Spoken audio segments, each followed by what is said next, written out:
A sede da Federação das Indústrias em Fortaleza deve impulsionar os negócios entre o Brasil e a Itália com foco na economia cearense. Nesta edição, você vai ver também como fica o trânsito na BR-116 durante a reforma do viaduto sobre a Avenida Borges de Melo. A obra deve ser concluída em 90 dias e faz parte do plano de manutenção da rodovia. No futebol, o Ceará continua a preparação para a sequência de 4 jogos que podem definir o futuro do Alvinegro na Série A. E no Fortaleza, a gente mostra os planos do presidente Marcelo Paes para esta nova gestão.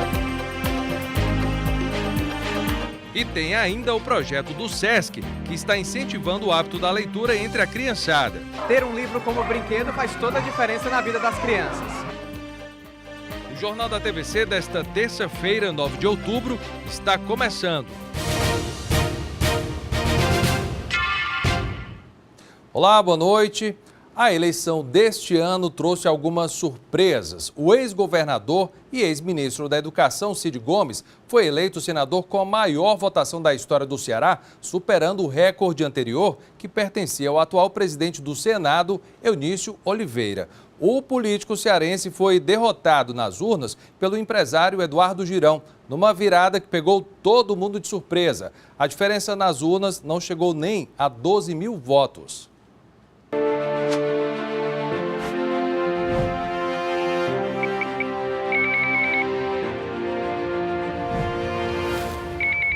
Eleito com mais de 3 milhões e 200 mil votos, equivalente a 41,62%, Cid Ferreira Gomes, do Partido Democrático Trabalhista, tem 55 anos e é natural de Sobral. O político brasileiro também é engenheiro civil e iniciou a vida pública em 1990. Em seu currículo, 2 mandatos como deputado estadual, foi prefeito do município de Sobral, governador do Ceará e ministro de Educação no governo Dilma Rousseff. Esta é a primeira vez que Cid Gomes atuará como senador. Seus suplentes são Prisco Bezerra e Júlio Ventura, ambos do PDT.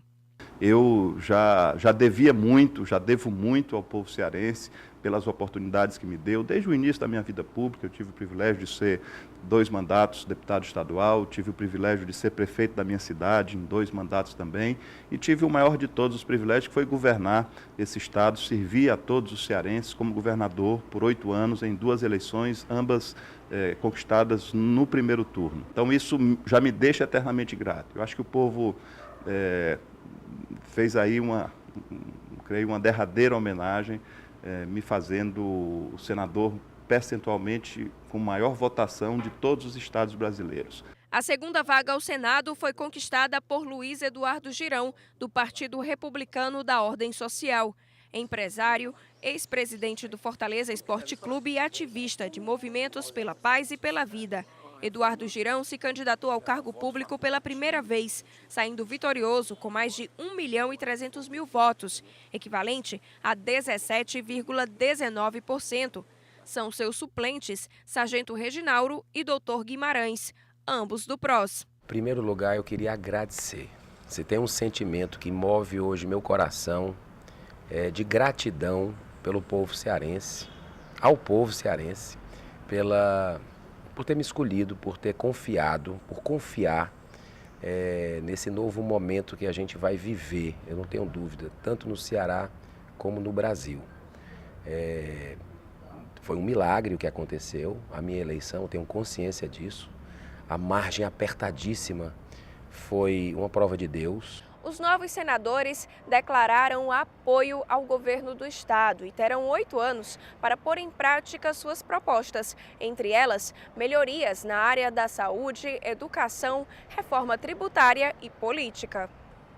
A Organização Mundial de Saúde comprova em estudos que a cada dólar gasto em saneamento básico, você economiza, você deixa de gastar com a saúde, né?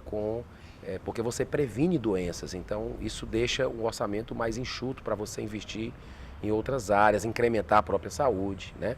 Então isso eu gostaria de levar essa pauta para o Congresso Nacional, que tiver ao meu alcance para ajudar o governo do Ceará, mesmo eu sendo oposição, eu vou fazer, né? Vou estar de portas abertas, dialogando com o governador reeleito, porque o objetivo é a gente ajudar o povo cearense, que, ao meu ver, está precisando de muito apoio. Eu vou procurar, desse terço de responsabilidade que tenho, de representar o Estado do Ceará no Senado Federal, me empenhar ao máximo para que a gente possa ver concretizado alguns daqueles projetos nossos, que são sonhos nossos e que, em parte, já estão em andamento, fundamentais para que a nossa economia, para que a sobrevivência, né, suprimento de água, como é o caso, por exemplo, da transposição do São Francisco, ela seja concluída. Isso terá diuturnamente a minha voz, representando o povo cearense, lutando para concretizar esse benefício. Boa sorte aí para os 2 senadores eleitos. Um encontro entre empresários e investidores brasileiros e italianos na sede da Federação das Indústrias, em Fortaleza, apresentou um novo projeto de desenvolvimento que deve impulsionar os negócios entre o país europeu e o Brasil, com foco na economia cearense.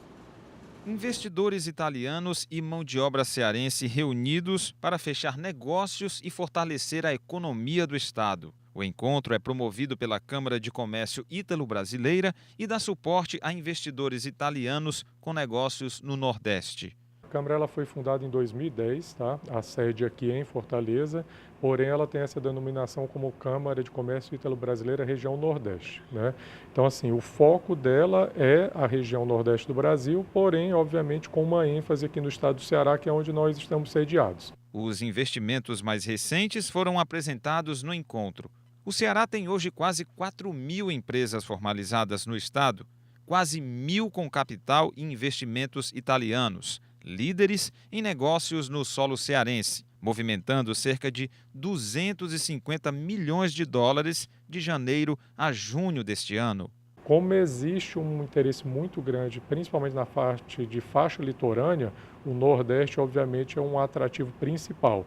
Então, assim, tem crescido muito. Nós temos profissionais italianos aqui que trabalham no dia a dia, que já estão estabelecidos há muitos anos e que têm feito essa ponte com os investidores de lá para que venham aqui. Quando se fala em investimentos italianos no Ceará, a gente lembra logo da culinária, tradicionalmente marcada pelas pizzarias.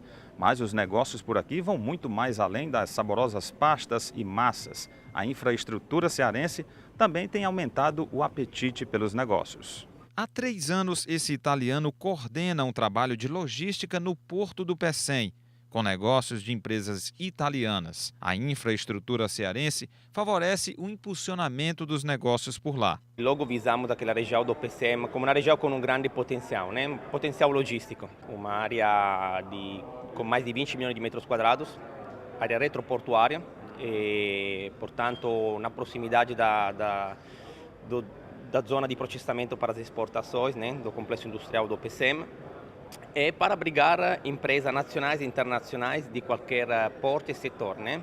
O Estado cada vez mais abre as portas para investimentos de fora do Brasil. Mais negócios circulando, melhor para a economia local. A ADESC tem hoje 27 câmaras setoriais que trabalham com as cadeias produtivas.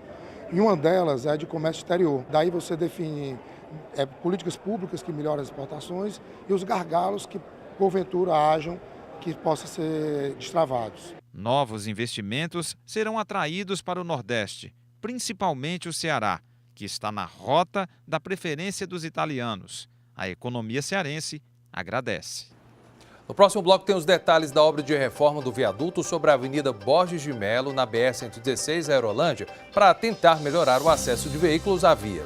E a campanha do JF, que está alertando sobre como evitar os acidentes envolvendo a criançada. O Jornal da TVC volta já. Olha, atenção você que costuma passar pela BR-116, ali na altura da Avenida Borges de Melo, na Aerolândia. Parte da via vai ser bloqueada para obras de recuperação do viaduto na área. Nesta primeira fase, a mudança vai acontecer no sentido Messejana Centro. O motorista que costuma trafegar pela Avenida Borges de Melo, na BR-116, no bairro Alto da Balança, em Fortaleza, terá que utilizar outras vias nos próximos dias para não ter dificuldade com o trânsito da região. É que esse trecho do viaduto, que tem 30 anos, passará por obras de recuperação das juntas de dilatação pela primeira vez. A obra deve ser concluída em 90 dias e faz parte do plano de manutenção da rodovia. Nesse primeiro momento, a recuperação acontece neste lado da via que eu estou, que é o decrescente, ou seja, de quem vem do interior para a capital, onde serão fechadas duas faixas, sendo o acostamento e a primeira faixa da direita. É uma obra de manutenção. O que é que aconteceu? Naquele local, a junta de dilatação houve o desgaste do material e agora nós estamos fazendo a manutenção, trocando esse material. A gente vai substituir lá, preencher o espaço com a junta Gini, vai fazer uma recuperação lá para a implantação, fazendo um corte e a gente implanta esse material, que é o que vai dar o fechamento. A junta, gente, não gera problema estrutural, ela já é prevista no próprio projeto. Os motoristas gostaram de saber da intervenção. Eu estava precisando, viu? Eu creio que vai melhorar bastante o movimento da BR-116 aí, vai desafogar bastante o trânsito. Eu acho necessário uma obra como essa para que a população venha a ter alguma coisa com relação à segurança, à proteção, né? Deve melhorar, né? Vamos esperar que melhore. Durante as obras, os motoristas terão como opções de desvio as vias municipais. O trânsito com certeza vai estar estrangulado, a capacidade da via vai estar reduzida. O que é que a gente sugere? Que nesse período, quem puder evitar nos horários de pico trafegar por esse trecho, que procure outras saídas, ou ir pela desembargador Gonzaga, ou procurar outras vias municipais para que possa acolher esse tráfego. Um pouquinho de paciência nesse período. Olha, durante todo este mês de outubro, o Instituto Dr. José Frota está realizando uma série de atividades para alertar sobre a prevenção do risco de acidente com a criançada. A ação também está arrecadando brinquedos para os pacientes das alas de pediatria do hospital. Veja como participar. A pequena Isis, de 2 anos, está internada desde agosto, depois que sofreu queimaduras em 40% do corpo. O motivo? Vazamento e explosão de gás. Era 1h da manhã, aí ela acordou pedindo mamadeira. Aí a mãe dela não queria descer porque já era tarde, ela nunca pede mamadeira esse horário, né? Aí ela insistiu, mamãe, eu tô com fome, eu quero mamadeira. Aí eles desceram, que eles moram, os quartos em cima, embaixo é sala e cozinha. Mas aí assim que ela ligou, que ela pegou o fósforo para ligar o fogão para fazer a mamadeira, aí já a chama já estava no corpo deles tudo. Somente no primeiro semestre desse ano, 361 pacientes foram atendidos aqui no IJF, em Fortaleza, em decorrência de choques elétricos ou queimaduras. Além do gás, alimentos e líquidos muito quentes são responsáveis pelos acidentes. O agente campeão é o líquido quente. Tá? Dentre eles aí está o café quente, o leite, a água, principalmente esses em horário de refeições, no café da manhã, no almoço e no jantar. E essa exposição desse agente junto com o fogão, principalmente o cabo da panela que a gente orienta não está virado para a parede e não ao contrário, a criança passa, acaba batendo, o forno também é aquecido e a criança tem acesso a esse forno. As lesões por queimaduras geralmente são bastante dolorosas e o tratamento, dependendo da extensão, pode durar até 4 meses. No caso das crianças, a duração desse processo, a dor e o desconforto dos ferimentos podem atrasar ainda mais a reabilitação. Por isso, o IJF conta com uma brinquedoteca. O nome é quase um disfarce, porque aqui, através da brincadeira, a criança perde o receio da mobilidade e ajuda no próprio tratamento. Nós usamos o lúdico não como uma atividade recreativa, a gente usa o lúdico determinado para as áreas lesadas, né? Que as criancinhas, geralmente elas esquecem que estão queimadas, né? E elas passam a fazer a própria fisioterapia, sem dor, com prazer. O local tem recebido doações especialmente de brinquedos que estimulem os movimentos. Realmente nós estamos precisando, né? Vai ser de muita utilidade aqui no tratamento das crianças, viu? Quem puder fazer essa doação, desde já nós ficamos agradecidos, viu?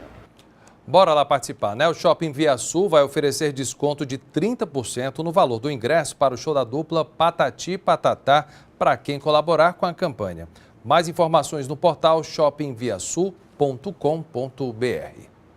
Um projeto desenvolvido pelo SESC está sugerindo que o presente do Dia das Crianças seja diferente este ano. A intenção é gerar nos pequenos o hábito da leitura desde cedo. A ação está acontecendo em Fortaleza e Iguatu, também uma forma de se divertir. A magia das letras é algo encantador. Quando se lê, não importa a faixa etária, todos nós despertamos a criatividade. Parece que a gente até volta a ser criança. Por meio dos livros, esses pequenos aqui são transportados para um mundo de fantasias. O que você mais gosta de ler? Histórias de contos de fadas. Como diria o escritor Rubem Alves, o livro é um brinquedo feito com letras. Quando eu leio, eu fico aprendendo outras coisas, eu fico aprendendo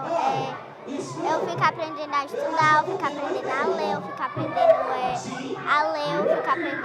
a ajudar meus colegas. Para estimular mais crianças a gostarem da leitura, o SESC promove a Semana Literária Infantil em Fortaleza e Iguatu. Nós podemos brincar com as letras, né? E viajar nessas histórias. Então, por que não juntar isso, afirmar isso com as crianças? Para isso, a gente leva até eles os livros com histórias maravilhosas e mostra para ele que isso pode acontecer. A leitura, ela nos conduz a esses momentos. Se as bonecas simulam a vida das princesas e os bonecos as missões dos super-heróis, tendo um livro como brinquedo, essas crianças se tornam as protagonistas das próprias histórias. Isso faz toda a diferença. A partir do momento que ele tem esse contato com o livro, ele vem a trabalhar a imaginação, a desenvoltura, sem falar no processo cognitivo que vem avançando do aluno à medida que ele vai tendo esse contato, né? Muitas das vezes a gente utiliza o livro até para alunos que ainda não leem, porque eles conseguem abstrair através dos desenhos. Eu me sinto muito feliz quando eu leio. É só a imaginação. Quem gosta de inventar histórias? No próximo bloco tem o futebol, a gente mostra como foi a eleição que reconduziu Marcelo Paes à presidência do Fortaleza por mais 3 anos. E o Ceará continua a preparação do time para a sequência de 4 jogos importantes que podem definir o futuro do Alvinegro na Série A do Campeonato Brasileiro. A gente também dá início hoje a uma série especial de reportagens que mostram os direitos da família assegurados por lei e que são garantidos muitas vezes pelo trabalho desenvolvido na Defensoria Pública do Estado. Daqui a pouco. Bora lá de futebol, o Ceará vai enfrentar uma sequência de 4 jogos importantes e que podem definir o futuro do Alvinegro na Série A do Campeonato Brasileiro. O primeiro duelo será contra o Botafogo do Rio de Janeiro na próxima segunda-feira, dia 15, às 8 da noite, aqui na Arena Castelão. Uma semana sem jogar e a saudade de entrar em campo novamente. Sim, passar o fim de semana sem mostrar serviço no Brasileirão deixa até os jogadores incomodados.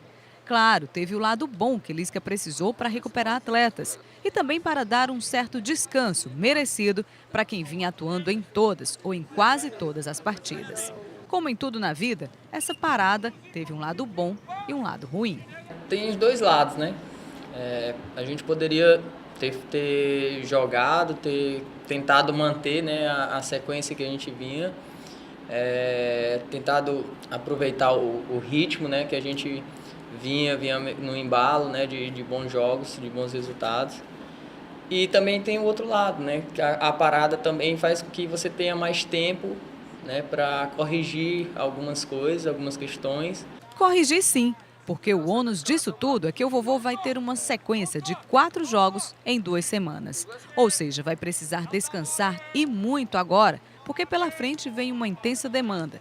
E sem tempo para trabalhar os detalhes, é deixar tudo alinhado imediatamente. Eu acho que daqui para frente a gente vai ter cada jogo uma responsabilidade muito grande, entendeu? Porque realmente não tem como vacilar, a gente não pode, né? Então vamos ver e trabalhar aí para que a gente erre o mínimo possível.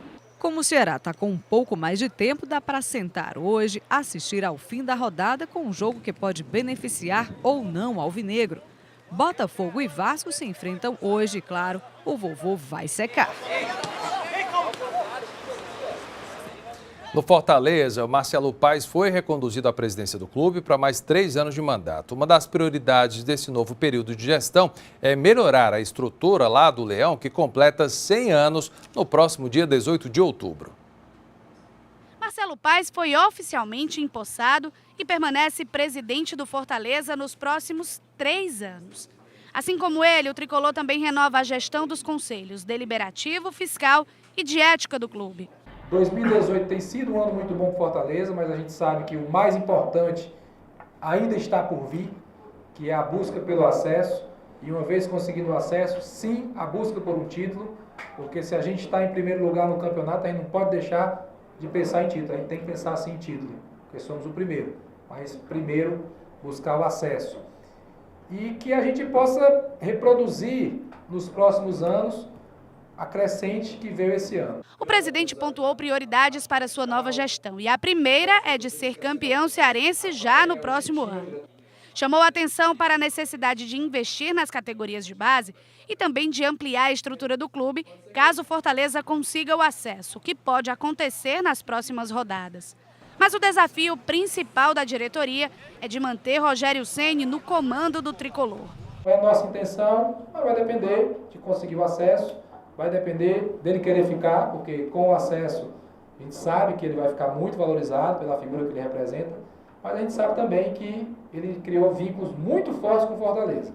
Vamos ver se, de repente, a gente surpreende de novo o Brasil e fica com o Rogério Ceni aqui, né? E realmente, o treinador não está pensando em outra coisa no momento a não ser o acesso. A vitória no último jogo deixou a situação do Fortaleza mais confortável, mas Ceni sabe que não há nada conquistado ainda. Por isso, trabalha incansavelmente, até porque no próximo sábado já tem um novo confronto com um adversário que o tricolor não guarda boas lembranças. É uma equipe que, principalmente do meio para frente, são de jogadores de bom toque de bola, jogadores rápidos. Como eu acabei de dizer, é uma equipe que ainda sonha com entrar no G4, sonha com acesso ainda. E a gente tem que entrar mais ligado do que for outro jogo, entrar mais ligado do que o Oeste tem de melhor, que é o contra-ataque. São jogadores rápidos, jogadores que jogam com 1, 2 toques na bola. E a gente tem que estar focado nisso aí para a gente não chegar lá e ser surpreendido. A gente dá início hoje no Jornal da TVC a uma série especial com 3 reportagens que mostram os direitos de família assegurados por lei que são garantidos muitas vezes pelo trabalho desenvolvido na Defensoria Pública do Estado, que atua na defesa de quem não tem condições de pagar por um advogado. Nesta primeira reportagem, a gente fala sobre um dos serviços mais procurados lá no órgão, o de pedido de pensão alimentícia.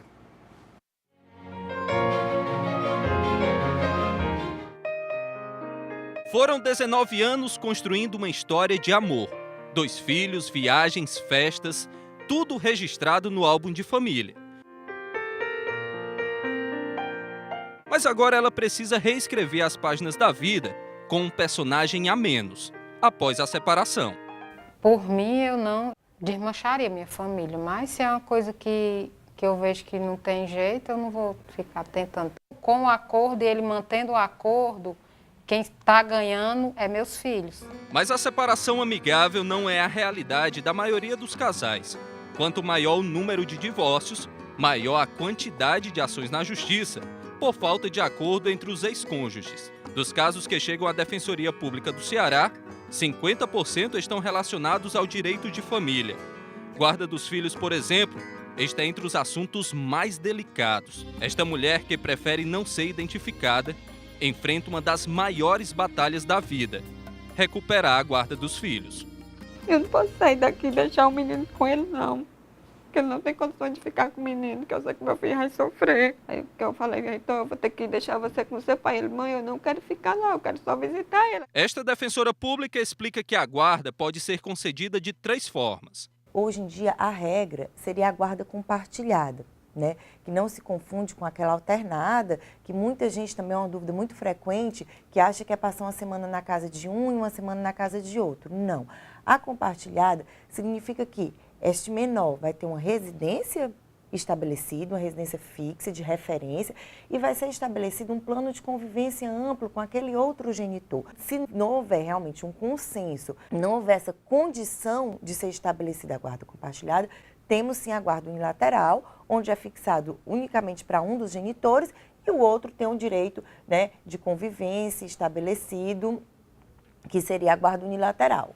Logo após a guarda, é preciso definir os rumos de uma outra situação: a pensão alimentícia. Dona Maria do Socorro cansou de tentar acordos com o ex-marido. Ela veio até a defensoria para cobrar a pensão dos filhos. Nunca teve responsabilidade, nunca quis saber. Se fosse meu pai presente, né? Não, eu não posso dar no dia que eu der, o pouco que eu der ajuda, mas não dá, né? É assim, e nunca conviveu com os filhos. É como se não existisse os filhos deles. Dos dois é ou ele paga ou ele vai pra cadeia, né? Segundo a Polícia Civil, só este ano 196 homens foram presos por descumprirem o pagamento da pensão alimentícia em Fortaleza e também na região metropolitana. O tempo médio de reclusão gira em torno de 3 meses. Atualmente, 14 homens estão presos nesta situação.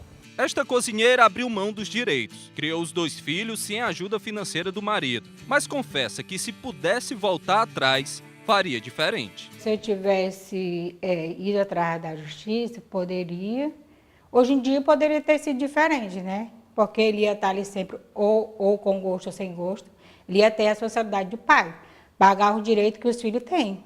Os alimentos eles são fixados de acordo com a necessidade de quem vai receber e a possibilidade de quem paga. Então, isso é visto caso a caso, no caso concreto. Por isso, muito importante instruir os processos com provas, né? E provas dessa capacidade econômica de quem vai pagar.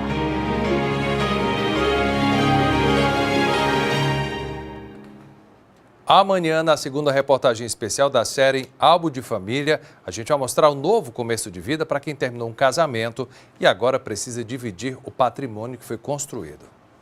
Outras notícias às 9h15 da noite no Jornal da Cultura e amanhã na primeira edição do Jornal da TVC às 11h45 da manhã.